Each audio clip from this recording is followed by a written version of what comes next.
In this movie, we're going to look at two new string functions that we haven't looked at before and find a way of using these string functions to manipulate strings. And we're going to find a way of splitting a string right down the middle, or at any other point we choose. Let's take a look first of all at the strlen function. Now this function finds the length of a string that we specify. So let's take any sentence here.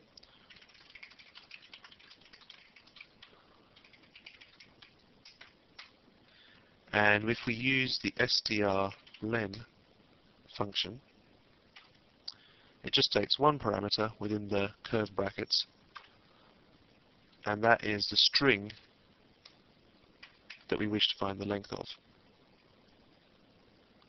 We'll save that and go over to our browser. As we can see, 36. So all strlen does is very simply find the number of characters in that sentence, the number of spaces, letters, numbers, whatever. Another very useful function in PHP, string function again, is the substr function. And what this does is it allows us to take a string and then create a new string by taking a small portion in a way that we specify of the old string and making a new string out of it. So, for instance, if we took a different sentence,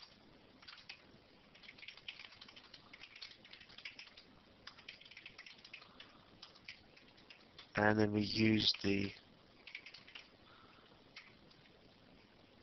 substr function,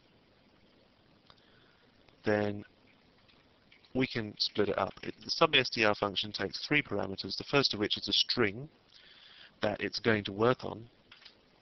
The second is the point at which we're going to start looking for characters to make a new string.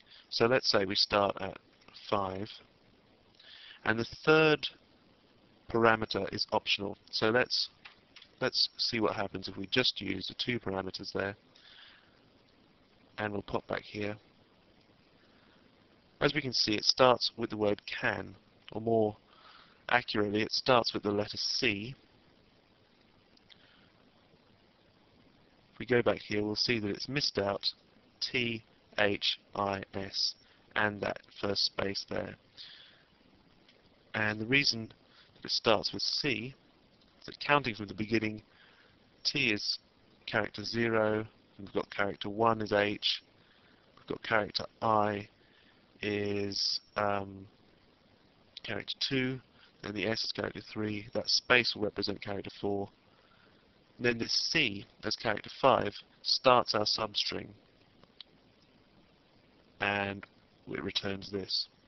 The third parameter that substr can take is a length, as in the number of characters that it's going to count from the starting character to until it's going to stop counting, and that'll be the string that it returns. So say if we just wanted to take 5 characters after character 5, we go back here and refresh, as we can see, C-A-N space B.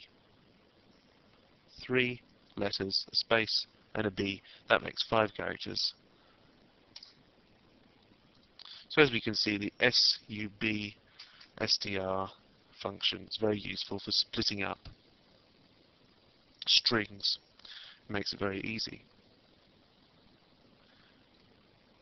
Here's a practical application using both those functions that we've just learned, strlen and substr.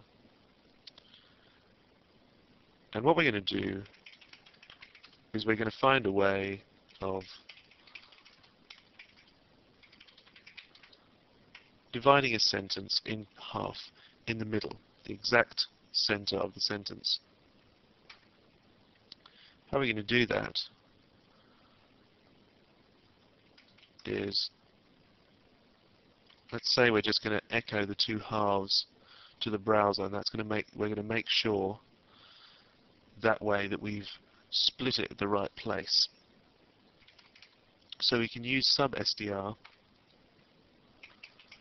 along with our sentence variable, and then we can start at 0, because this is going to be the first half, so we need to start at the first character, which is called 0. And then we're going to go to the middle. Now, we used strlen earlier to find the length of the sentence. So to find the middle, we simply divide by 2. Then we're going to put in an HTML line break to split those two up. And then we're going to do another sub-str command. And this looks very similar to the last one, except that as the second parameter, we're going to take the middle of the sentence. And then we're not going to specify a third parameter, so it's going to go all the way to the end. Let's take a look at that in our browser. As we can see, that split our string right in half. It's my little mistake there. I didn't put in the B, so it doesn't make sense, but let's run that again. As we can see, this time it's split halfway through a word, because as it counts, it doesn't pay any attention to words or spaces. It just treats all characters exactly the same. So there we can see the way we can use these functions to deal with strings and produce new strings in a flexible way. In our next movie, we're going to look at ways to replace words and phrases and even single characters within strings.